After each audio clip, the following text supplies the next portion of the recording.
Ok, en double-cliquant sur le calque texte, je vois que c'est toujours modifiable, il n'y a aucun problème. Je peux aller changer le texte.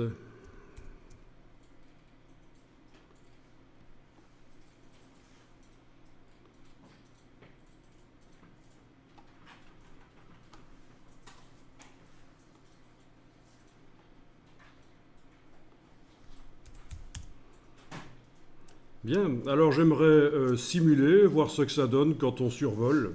Bon, c'est vrai que je peux faire ceci. Je peux enlever les yeux et puis les remettre. Bon. Mais alors, il y a quand même mieux que ça. Il y a une palette qui est spécialement prévue pour gérer la visibilité. C'est la palette composition de calque. Donc vous allez dans le menu fenêtre, composition de calque.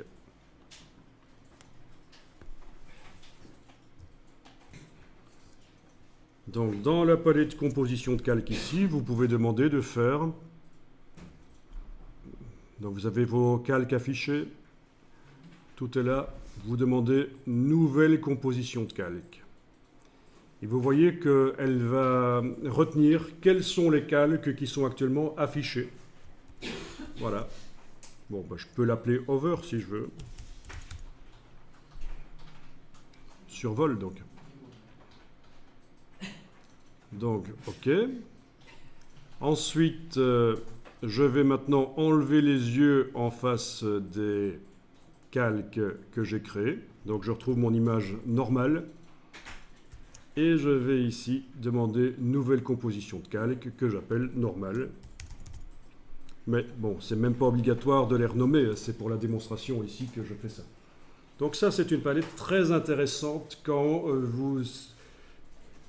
Pas seulement quand vous faites du web dans Photoshop, quand vous faites des choses complexes, ça vous permet de retenir quels sont les calques qui sont affichés, quels sont les calques qui ne le sont pas, et ça vous permet rapidement, au départ d'un seul fichier, de montrer par exemple à un client, tiens, voilà, le travail, cette version-là, ou alors la même version mais avec le ciel plus rouge, ou alors la même version mais avec une autruche à la place d'un lapin, ou etc. Voilà, donc le même fichier, tandis que si on n'utilise pas la palette de composition de calque, on est obligé de jouer avec plein de fichiers différents, les mettre côte à côte pour montrer la différence. Donc, tandis qu'ici, on va pouvoir gérer rapidement l'affichage de certains calques. Bon, et c'est pas seulement l'affichage, vous avez vu que ça fonctionne aussi avec la position, si on veut. La position, voire même l'activation ou pas des styles de calque. Mais ça, c'est pas intéressant pour nous pour l'instant. Alors voilà, il suffit de cliquer sur la petite case ici et sans devoir aller avec la souris, direct, il y a les deux calques qui s'affichent dans la palette des calques.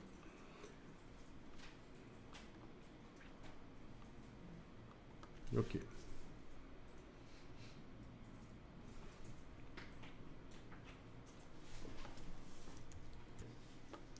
Alors l'outil tranche, on a fait la tranche mais on ne s'en est pas encore servi, c'est à l'exportation.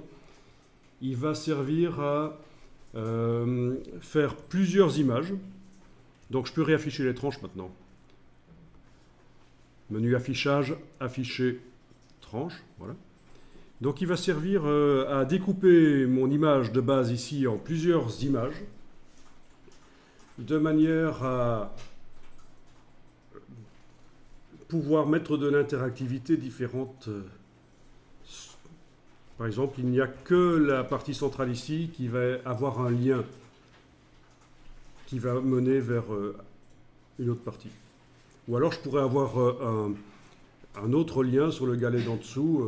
Pour l'exportation, Oui, ça va exporter sous forme de plusieurs images et je vais pouvoir mettre des liens qui seront actifs dans le navigateur. Ah, c'est sous forme de plusieurs images. Ah oui, c'est ça, c'est une découpe, c'est pour ça que ça s'appelle tranche. C'est une découpe. Parce que sinon, il y a aussi les maps. Les zones sensibles, oui. Oui, ça c'est aussi une solution, oui.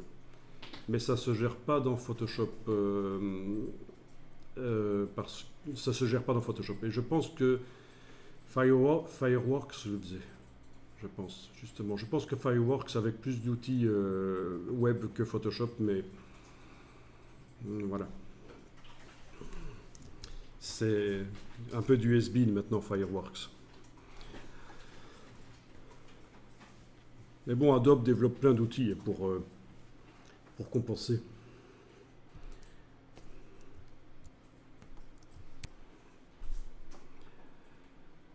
Alors on y va. On va exporter donc. Vous avez d'abord, il faut enregistrer. Il faut être certain d'avoir enregistré sous un nom qui est web. Donc c'est-à-dire pas d'espace. Donc à la place des espaces, vous mettez des underscores ou des tirets. Pas de nom trop long. On va éviter les noms de plus de 32 caractères. Pas de nom qui commence par des chiffres. Pas d'accent. On va éviter de faire des virgules, des majuscules aussi. On va tout garder en minuscules. Voilà, je pense que donc le fichier Photoshop, il faut qu'il ait un nom web. Alors, avec l'outil sélecteur de tranche qui est derrière l'outil tranche, outil sélecteur de tranche qui ressemble très fort à l'outil tranche, mais sauf que vous avez un petit triangle là. Avec l'outil sélecteur de tranche, ça permet de sélectionner une tranche ou l'autre. Et la tranche qu'on a créée là au centre, si vous double-cliquez sur elle, vous allez voir qu'elle porte le nom du fichier, puis un underscore 03, parce que c'est la tranche 03 en fait. Bien, vous allez pouvoir, si vous voulez, dès à présent, mettre un URL, mais en fait, je vais le faire après dans Dreamweaver. Ou vous pouvez le faire dans un autre logiciel de codage si vous voulez. Mais il va falloir faire du JavaScript pour le rollover. On va le faire par le JavaScript, le rollover ici. Vous savez qu'on peut le faire par le CSS aussi. Bon. Donc il y a des choses qui pourraient être indiquées ici, mais je ne vais pas le faire, j'annule. Alors, fichier exportation, enregistré pour le web.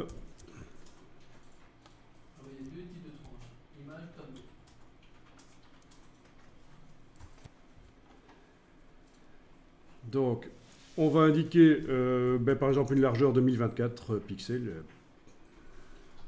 1024.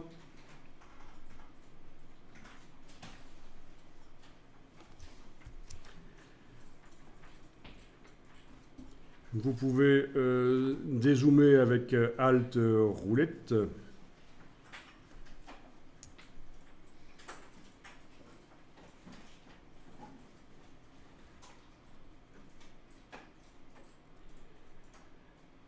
Il va falloir aller dans le menu ici pour indiquer quel genre de HTML on veut générer. Donc dans le menu en haut à droite, modifier les paramètres de sortie.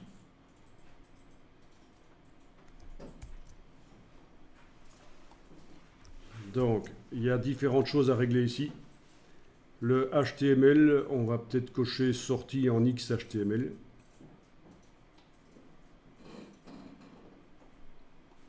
Voilà. Au niveau des tranches, vous devez absolument dire générer la CSS, sinon ça va vous faire un système de tableaux à l'ancienne, donc comme on faisait le web il y a plus de 15 ans. Mais on va faire par les CSS avec les ID que vous connaissez. Vous connaissez ID avec son grand-père dans la montagne? Non, je rigole. C'est une blague débile. Donc, générer la CSS, c'est ce qu'il faut.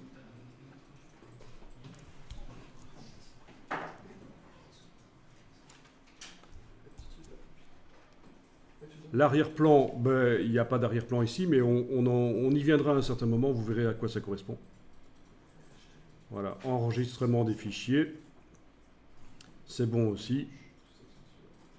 Donc, ce qu'il faut modifier, c'est juste faire une sortie en XHTML et que les tranches soient sur base d'une CSS moderne.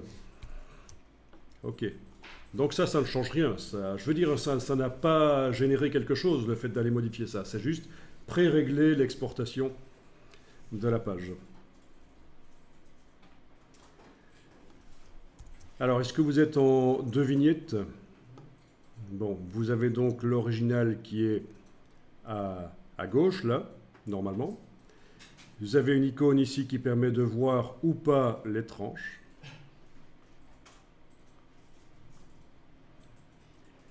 Bon, ici à droite, là, je vais activer les tranches avec la touche majuscule et dire que je les veux en PNG 8. Donc on va faire un format léger du PNG 8. Perception, diffusion, parce que je veux recréer les nuances.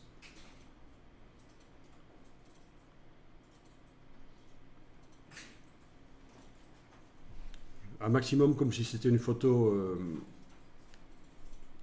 24 bits, donc une photo 16 millions de couleurs, sauf qu'ici il va y avoir maximum 256 couleurs.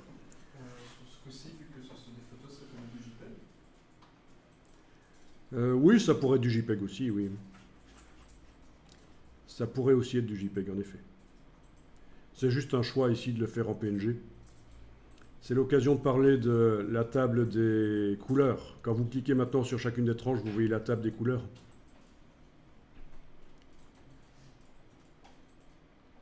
Voilà.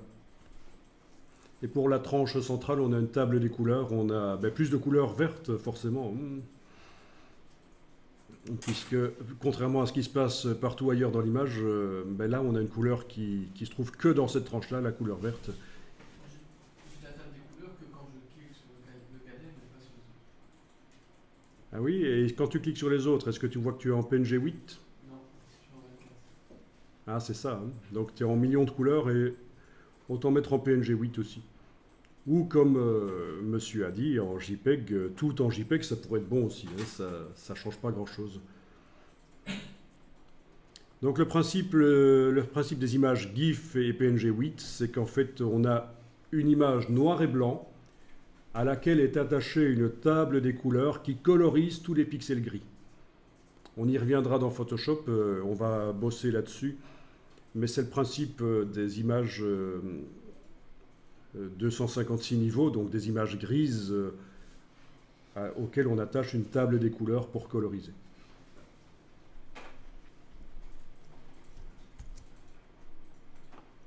Bon, je pense que ça doit être bon. Jusque-là, on va cliquer sur enregistrer, on va tester ça. Enregistrer. Je vais choisir où j'enregistre d'abord. Donc, dans mon dossier, je vais créer un dossier qui va contenir tout mon export ici. Nouveau dossier.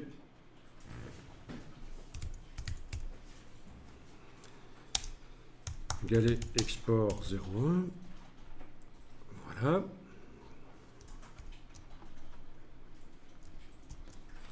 Je dois dire que j'exporte les images et le fichier HTML que Photoshop va générer. Je dois dire que j'exporte toutes les tranches. Alors vous voyez qu'il y a deux sortes de toutes les tranches. Il y a toutes les tranches et toutes les tranches utilisateurs. Donc les tranches utilisateurs, c'est celles qu'on a faites soi-même. C'est pas celles qui ont le signe infini qui ont été faites automatiquement par Photoshop. Tandis que si je fais toutes les tranches, c'est celles que j'ai faites moi-même et les autres qui ont été créées par Photoshop.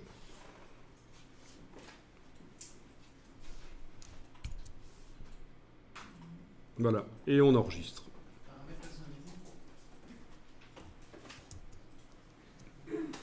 Alors, on va sur le disque dur, on va aller vérifier ce qui a été produit.